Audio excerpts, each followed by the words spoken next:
G'day, what a bizarre weekend Sao Paulo served up for Formula One. The rain played havoc, there were delays, cancellations, upset results, and angry and delirious fans.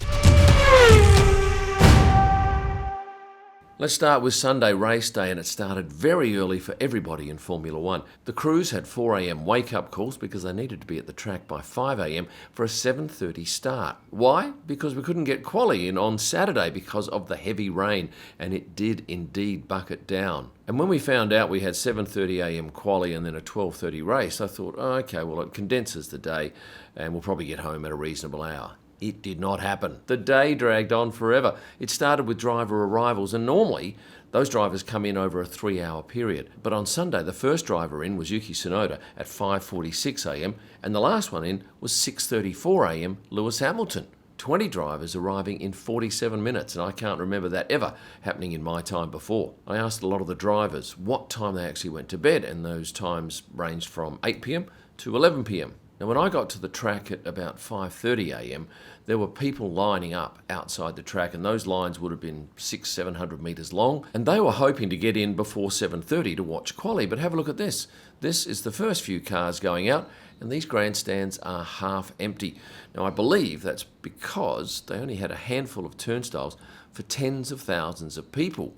This was a problem on Saturday and again on Sunday, and there were some very angry folks sending me messages about what they were having to endure. And Brazil's not a cheap race to attend, so if you're left standing outside those gates while qualifying's going on inside, I imagine you have every right to be quite angry about it. But I can tell you, you won't be angry if you're looking for a quality phone mounting system, because Quadlock will come to your aid. Doesn't matter what your adventure is, it could be 4 wheels, it could be 2 wheels, or even navigating through the waters.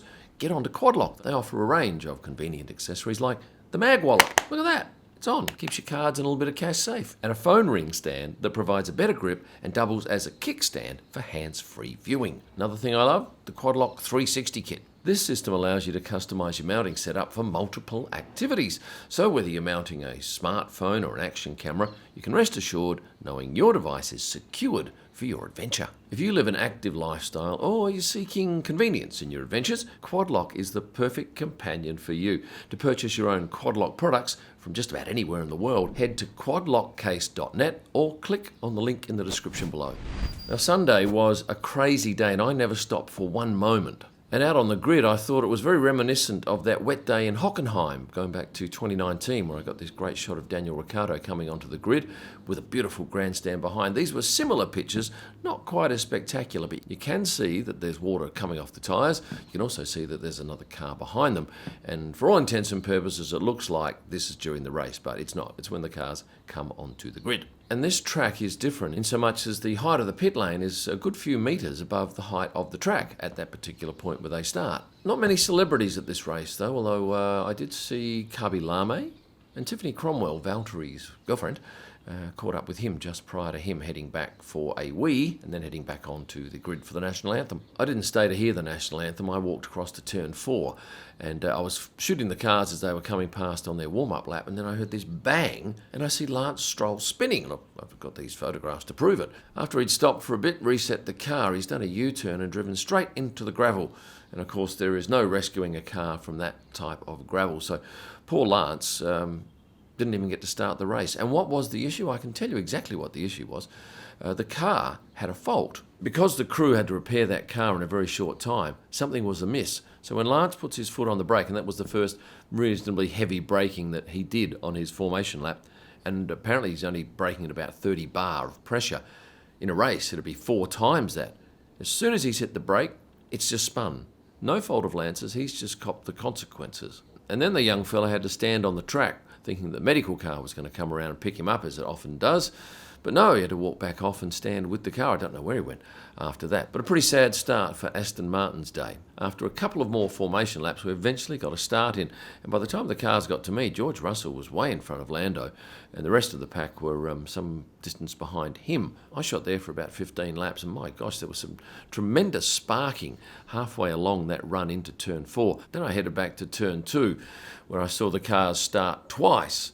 And this shot, I think, here is probably the season-defining moment.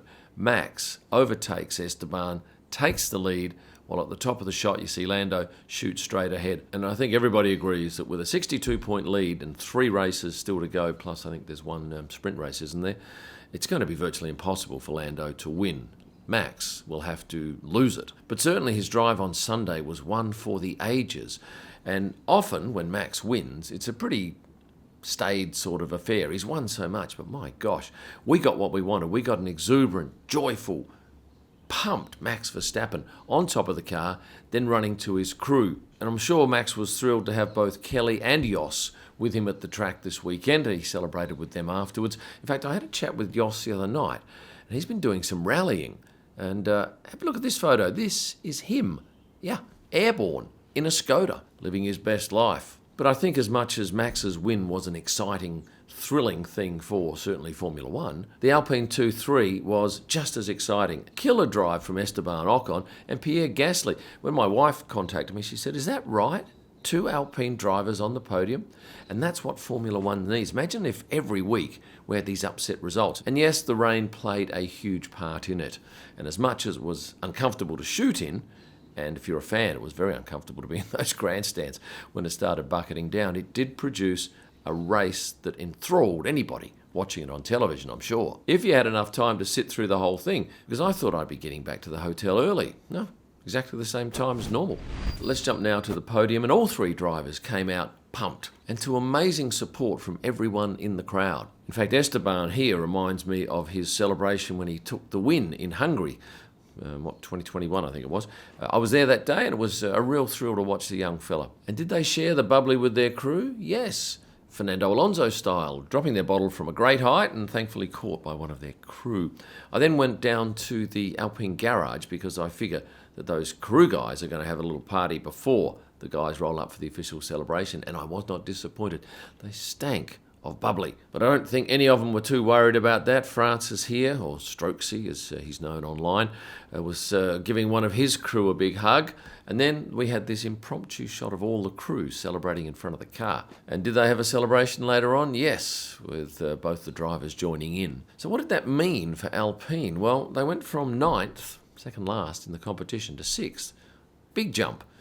Dollar-wise, I read some reports this morning that could be worth as much as US $30 million to the team. I didn't go to the press conference, but you've probably already seen Max's comment. I thought it was a ripper that perhaps all the British journalists have had to rush to the airport to catch their flights because there were a dearth of them in there to hear his stories of his amazing win and the disappointing results for both Lando and George, who you would have thought would have been favourites to win this race. But luck played a big part in them with those tyre changes. Now, out on the pit wall afterwards, what did I see? Well, I saw Felipe Drugovich throwing hats out and having a lovely time with the crowd. Also, Gabriele Bortoleto was up there too, entertaining the crowd and signing anything and everything he can get his hands on. Same with Jack Doohan down low. And I was under the impression that Franco Colapinto was going out to greet his tens of thousands of fans. He had a pretty disappointing weekend on the track and, of course, lost his grandfather on Friday night.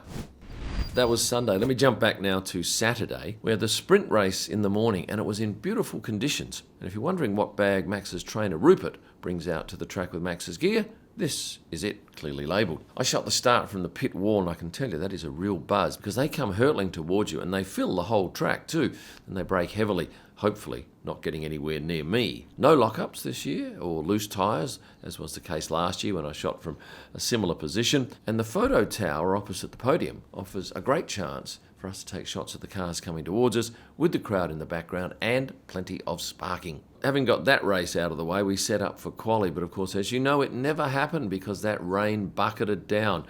And there is a cover, well, there's a number of covers across the paddock, but unfortunately, it's not totally sealed, so you get a heck of a lot of water down the middle, and people are standing on either side, including all the TV networks doing their crosses. But let me talk briefly about Oliver Bearman. In fact, my video was going to be mainly about Oliver's amazing luck, because very few people get to drive 3 races as a reserve driver for 2 different teams. And where does he sit on the table? Well, he's 18th of 23 drivers with 7 points from 3 races. And because his call-up was last minute here, he didn't have a trainer. So he had Faith Martin, who's the team's physio trainer, look after him on both of the days. I caught up with his dad too on Saturday morning, and he said yesterday we were in Liverpool. But he and Ollie's manager, Chris, managed to find flights, got there on time.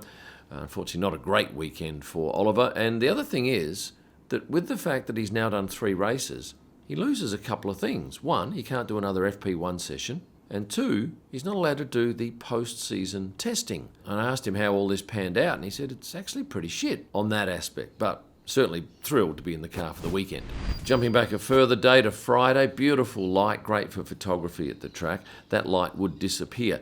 And in the afternoon, when we had quali for the sprint race, I did notice McLaren's photographer Stephen T give Lando a pat on the back. And I chatted to him afterwards and said, that was nice, you gave him a pat on the back. And he said, well, actually, I got there late, didn't see that he was second. He's walked across towards me. I've taken some photos, and then I've said, can we do the number 1 finger? I'm number 1. And he said, I'm number 2. Right, Oscar's number 1. This guy here was all over the telecast. I don't know if you watched it, but at the track, he must have been on for about 3 minutes throughout the whole day with his big Valtteri Bottas head. I can tell you Valtteri signed that and even invited him into the garage to stand up the back for one of the sessions.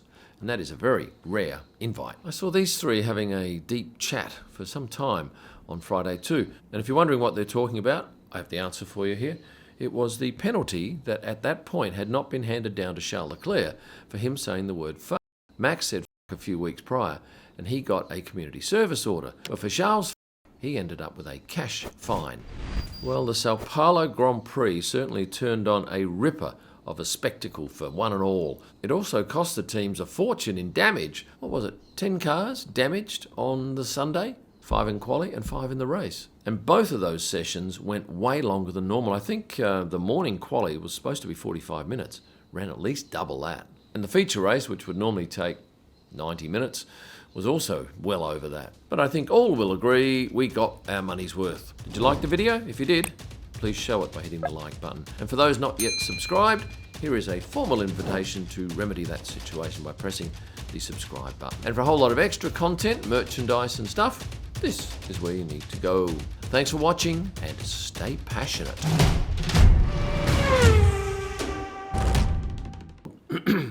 Oh, where were we? And be part of the adventure. Hopefully that's good.